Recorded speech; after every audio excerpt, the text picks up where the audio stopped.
occasion. Welcome, welcome. This afternoon, we will take a look at Holland Ralston's The Street Bible, interpreting, discussing, and role-playing skits, explaining toasts, quotes, and sayings. Prizes and awards will be distributed to all of our participants. Are you ready for a phenomenal afternoon with our youth? Yes. Are you ready? Yes. All right, let's get started. Here is our author, Holland Ralston Jr.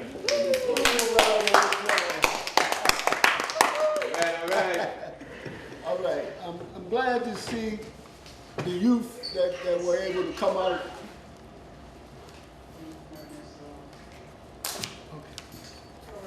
Okay. I'm glad to see the youth that were able to come out. We're expecting others to come out and join you. So today, and we'd like to thank all of the people that were instrumental in putting this book signing, book review, book exploration of my book, The Street Bible, in order. And they organized it. It was organized by us, structured by us, and it's going to be presented by you guys, which is a good thing. Again, my name is Holland Ralston Jr. Some people know me as Holland Wingard Jr. Some people know me as Hanif. So they're all representative of the one person, and that's me. Okay. But our main idea in putting this book review and book exploration together was to encourage the youth, you guys, to have confidence in yourself and in your abilities, to use your God-given ingenuity and creativity that God gave you, and He gave it to you specifically so that you might use it. So we're here to kind of encourage that. We want to improve your reading skills. We want to improve your skills for working with one another, working within a group. We want to improve your concept of how to present things to a group of people, whereas though you're understood completely. So those are some of the goals that we plan to hit on today. And let me give you a little bit about the book. The book, The Street Bible, which is a beautiful book. It's a large book.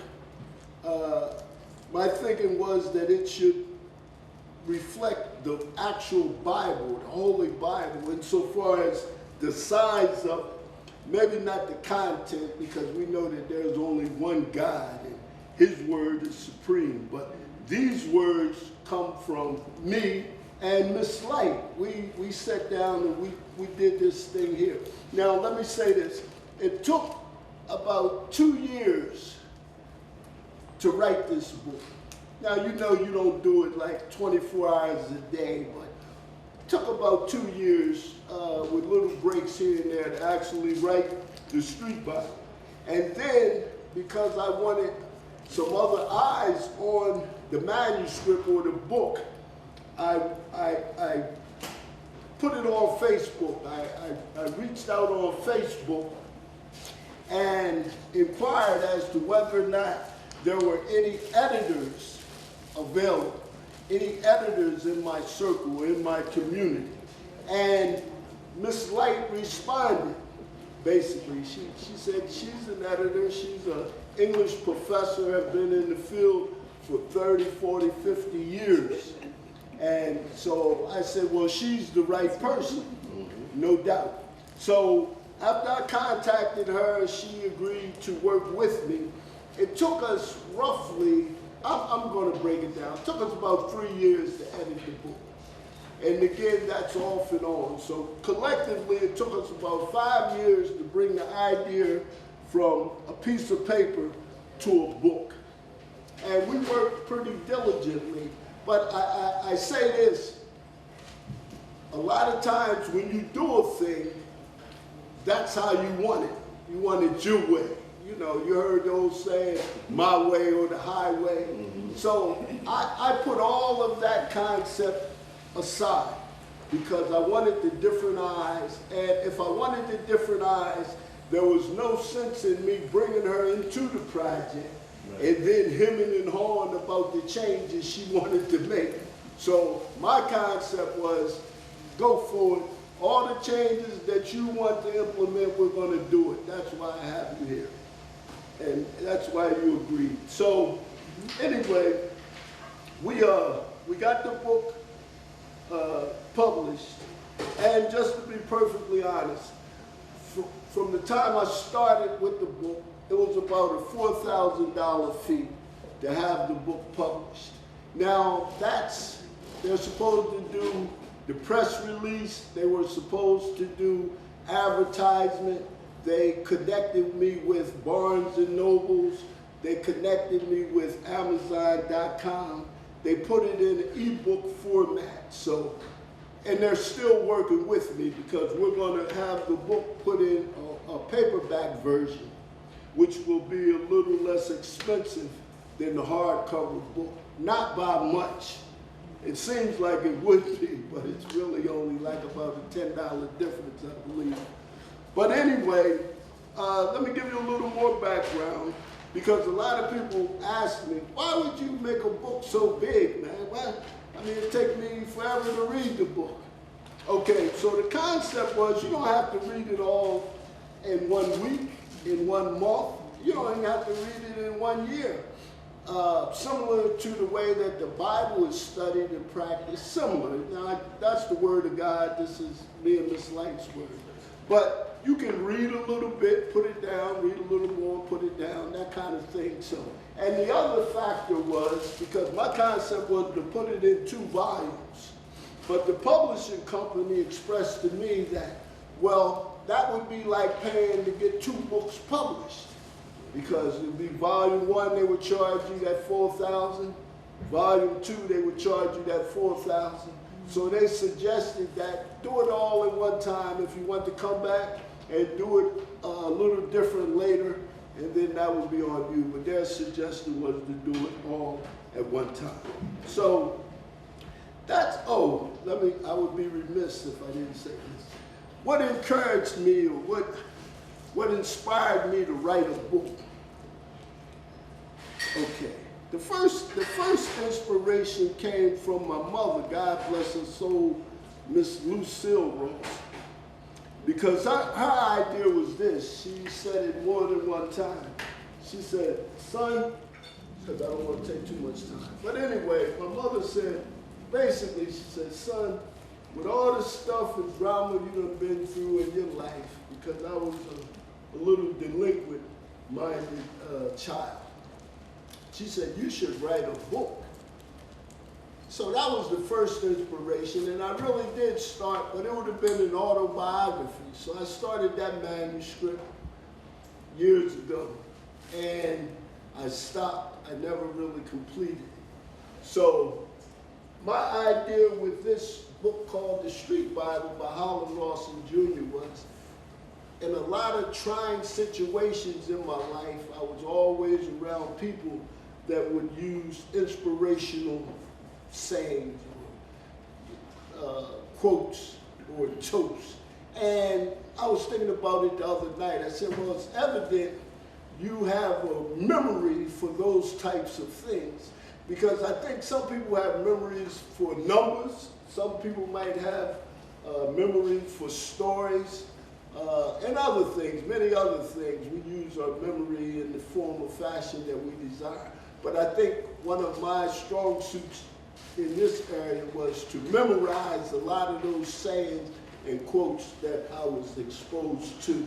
And throughout my life, they've been very, very, very instrumental. Just off the top, I'm going to recite a couple, and then I'm going to turn it over to Miss Light. But my father used to always tell me, he said, boy, if I tell you that a mosquito can pull a plow, don't ask me how, hook him up. So he was basically saying, I'm your father, I love you more than anything in the world, and if I tell you something, believe it. I'm not going to tell you nothing wrong. So what I tell you, believe it. And throughout my life, I've always believed in my father, I believed in his messages to me. He was a great man and gave me some wisdom, you know, even though I don't use it a lot of the times. Okay. So, and then just to mention my mother used to say, son, you don't treat a dog bad because you never know who you might need to give you a drink of water. See, so as we get older, we get weaker in some ways, and you just never know who you're going to need on this earth, who God's going to put in your life to do those little things to you, because you're big and strong and young now, you know, so you can get up and run, get a glass of water and drink it up. But as you get older, and if you live long enough, you'll need somebody to pass you that glass of water. So you just have to be mindful of treating people good.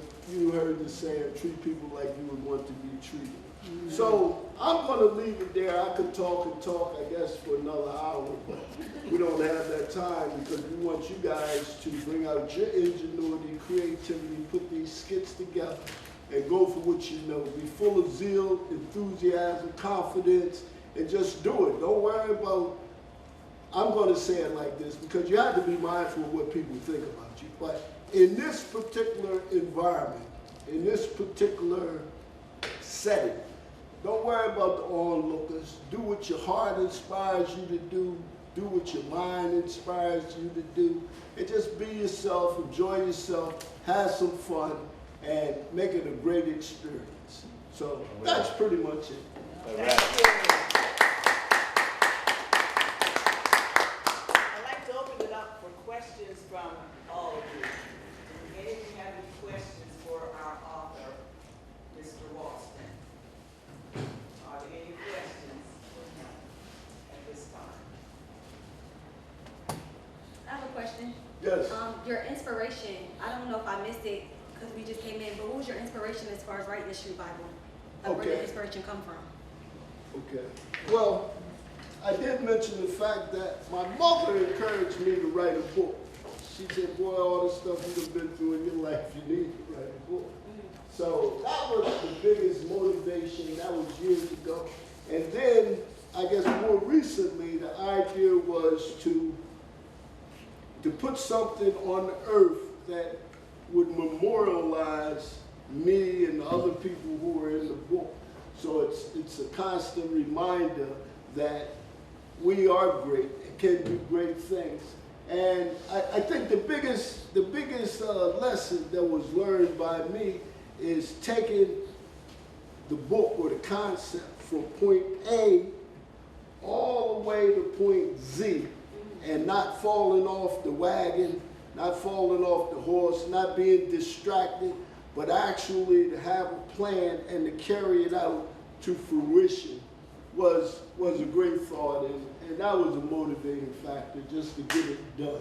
Yeah. To get it done. That's wonderful. How long did it take for you to write it until it was published? Like how long did you spend writing it? Okay, it took about 2 years to write the book. 2 years for me to write it. And Miss Light, who was my chief editor, it took me and her about 3 years, you know, roughly. We wasn't on it every day because we had to coordinate our schedules and stuff like that. But 3 years to edit it. But I would be remiss if I didn't say this too, because she deserves a lot of credit. When I wrote the book, my concept was the Street Bible, a book of quotes, sayings, and toasts. Miss Light, because of her experience, knew that we needed to have the sources of some of those quotes, sayings, and toasts. So she did a great deal of that work, finding out who had said that toast before, where the toast originated, and some other information. But she definitely put that description on there that was not even in my wheelhouse. I wasn't even able to think of that because I've never experienced that. So that's why she was so instrumental and made the book better. And that's what she used to always say to me, say, I need for Holland. What I do is just to make the book better. Not trying to take away from it, you know, just to make it better. So that's what she did. Amen. Amen. Amen.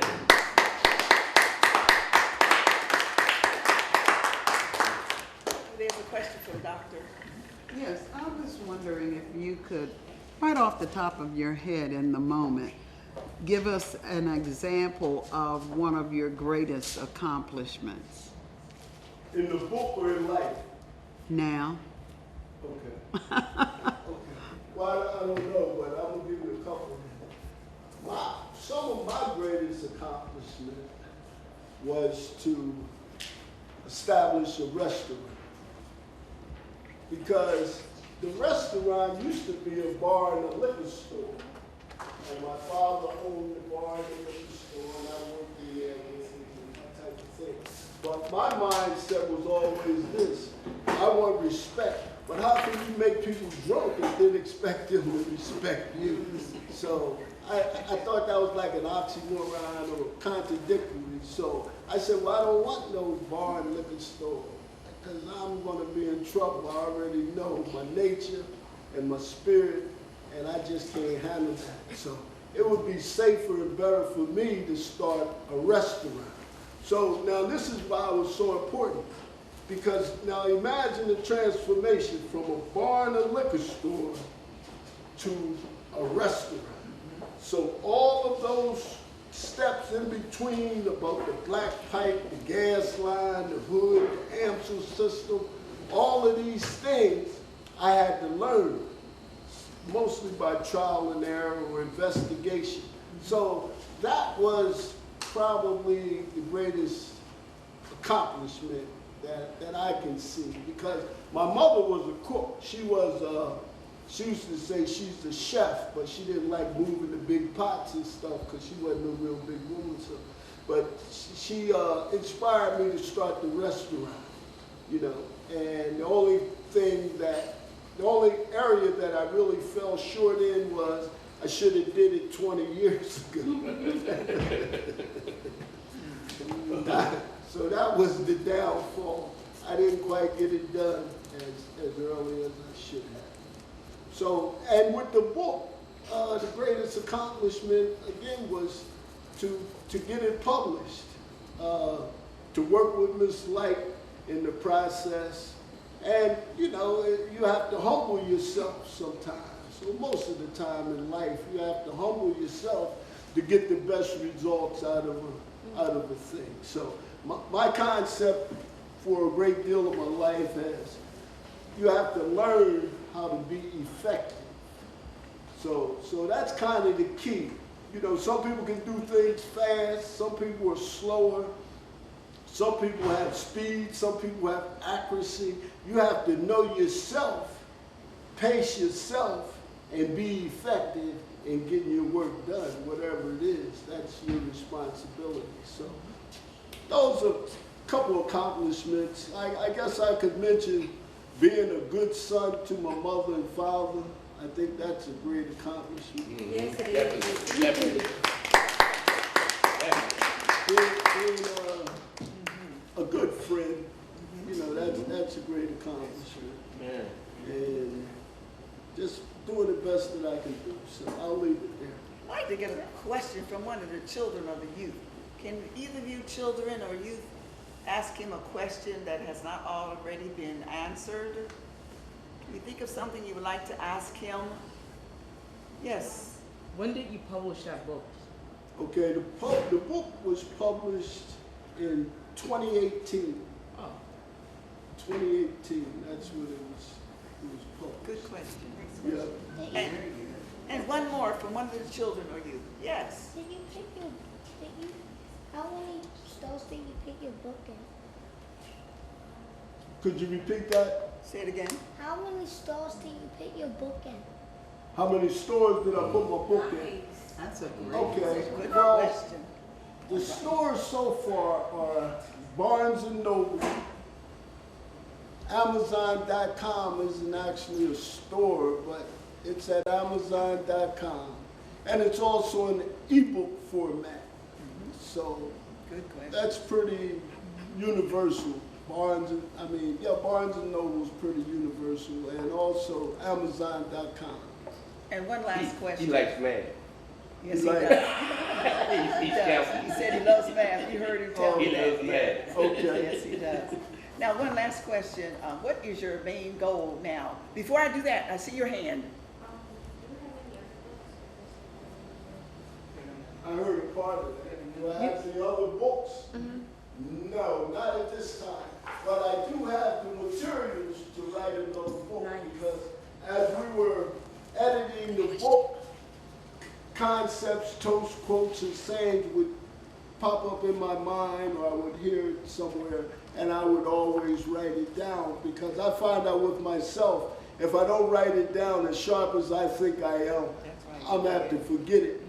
And, you know, God willing, you'll remember it, but a lot of times we don't even remember what we just thought about. So to write it down is a good way to go. Write it down. And I'm going to have another book out soon. Maybe it'll be Street Bible Volume 2. Are there any other questions from our guests? If not, my question is, what is your main goal at this point in time for your book, the Street Bible? Okay, my main goal at this point in time is to advertise the book. So to get the book out in atmosphere so that people are aware of the book, because I think it's a great book. And let me say this, we have 643 quotes, sayings, and toasts, which get a lot of, not radio play, but just get a lot of attention. But to me, the meaning that has been associated with each quote, saying, and toast is very good information, very instructive information, information that will carry you around the block safely because it entails a lot of reflection, reflecting upon what's been said, using your own God-given abilities. And a lot of times we are, I guess, we're dissuaded from believing in ourselves. We're taught that everybody else, or this other guy with this PhD or whatever, this master's, associate's degree, or he's rich, that we should lean to them for our instruction and knowledge, which is correct sometimes.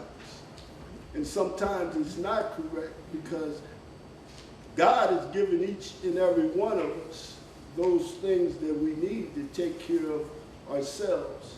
And we just have to believe and have faith in that, in those things. So it comes down to the belief and the faith. Thank you very much. Thank you. Nothing splendid has ever been achieved except by those that dared believe that something inside of themselves was greater than circumstance. Thank you.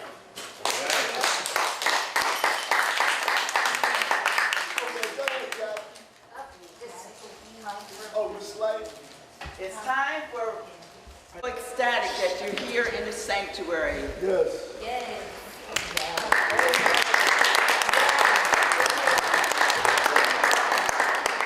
Our first Youth Summit 2025, featuring our children, thank you, featuring our children and youth of our community.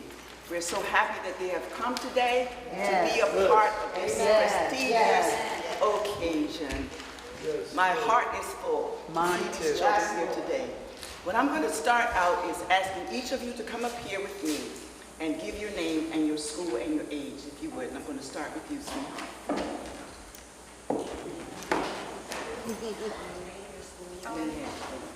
My name is Candace, and I go to Garland Cross Middle School in 14.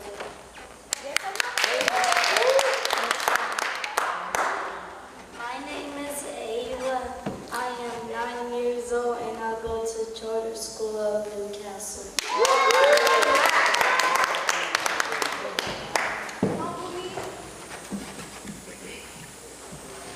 My name is Autumn and I go to charter school of Newcastle and I am 7.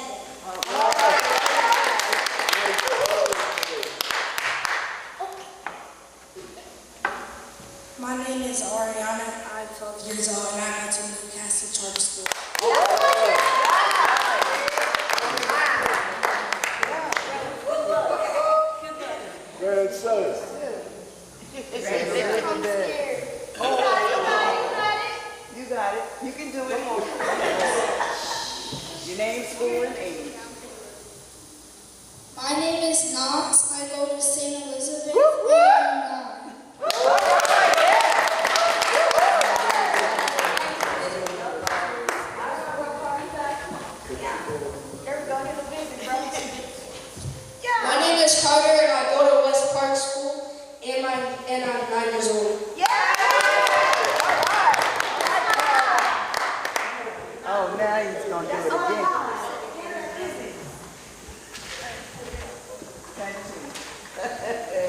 Thank you.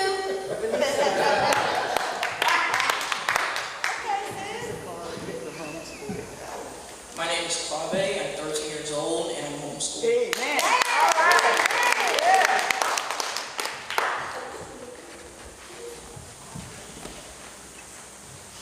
My name is Jemma and I'm 10 years old and I'm homeschooled.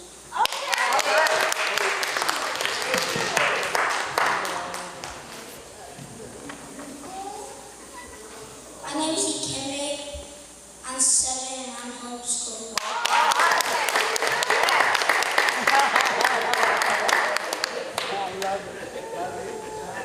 Thank you so much, children. Thank you so much. Give them another round of applause for their introductions. Now we are ready to hear their interpretations of the various quotes, toasts, and sayings that have been written in the Street Bible by Holland Ralston Jr. Group 1, are you ready? Ready. Come on up. Group 1.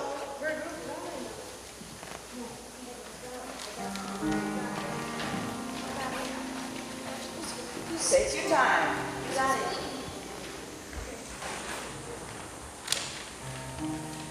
Our quote is, things that are done in the dark will eventually come to light.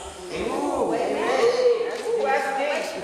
You can set your paper on the desk when you sit there. Carter, my scarf is missing. Do you know where it went? No. Are you sure? Because you're always taking my things. No, I don't know what it is. Carter, are you really sure? Are you lying to me? No, because I don't know where it is. You do know where it is. I know you do. You're always taking things from me. No, I don't know where it is. I'm going to tell Mom. I said I don't know where it is. I know you know where it is, Carter. No, I don't. Yes, you do. No, I don't. I know you took it. Just tell the truth and give it back.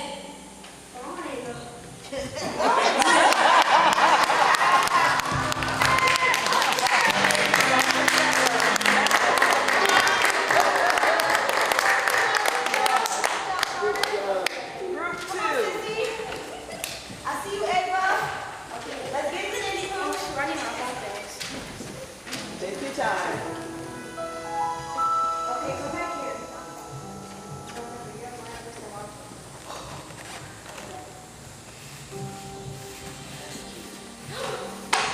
Bill, are you okay? You almost got hit by a car. Are you sure? Yeah. It's better to be safe than sorry. Are you sure?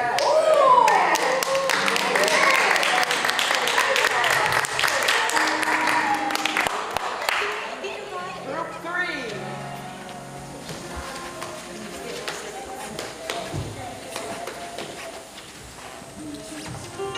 Hey everyone.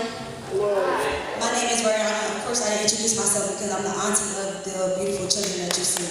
But I'm always a good support system to let them know that you gotta stand up and be true to who you are and making sure that the engagements like this that we participate in is to empower us and strengthen us. And obviously it's always representation. You gotta come show up for these kids. Yes, yes, you do. Amen.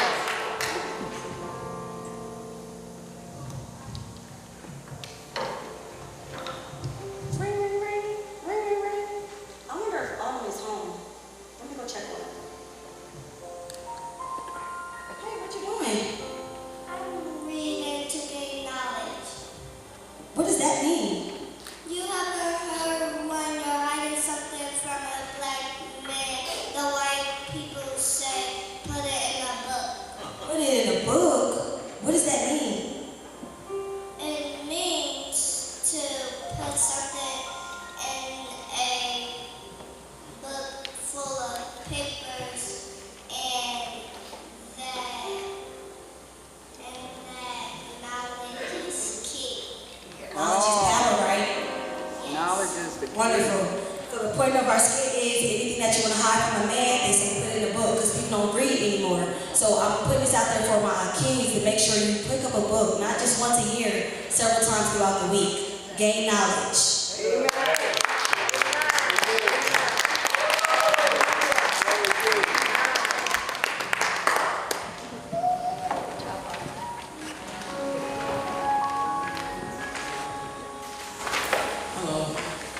Our quote is, you were so busy trying to be someone you were not, you can't be the person that you are.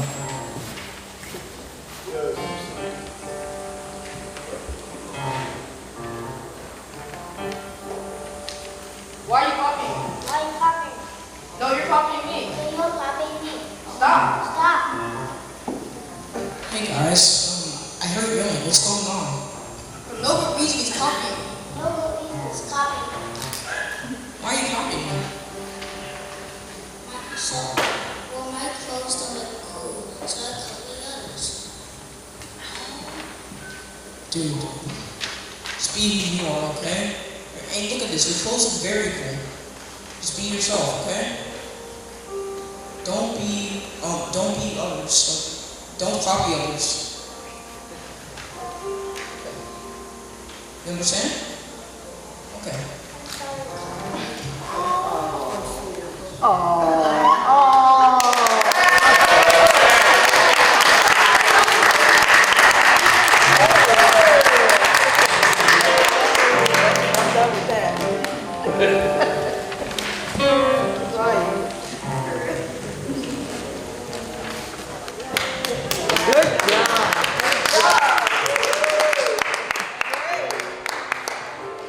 These skits have been terrifically, beautifully done. Excellent.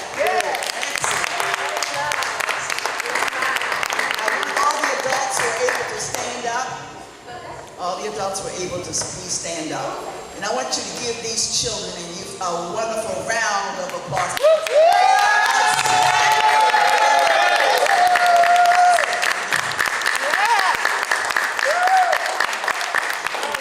you so much, children. You did a beautiful, beautiful job. We're so proud of you. Now we're going to go downstairs and we're going to give out prizes and awards, and then you can have something to eat and relax yourselves, all right? Thank you, everybody. On behalf of our illustrious pastor, Reverend Dr. Terrence S. Healy, thank you so much for coming in to Citizens Baptist Church to be a part of this great event. We invite all of you to come back and be a part of our worship services on Sunday morning at 10:30 a.m. Be safe out there, and remember what the children say, let's listen and obey.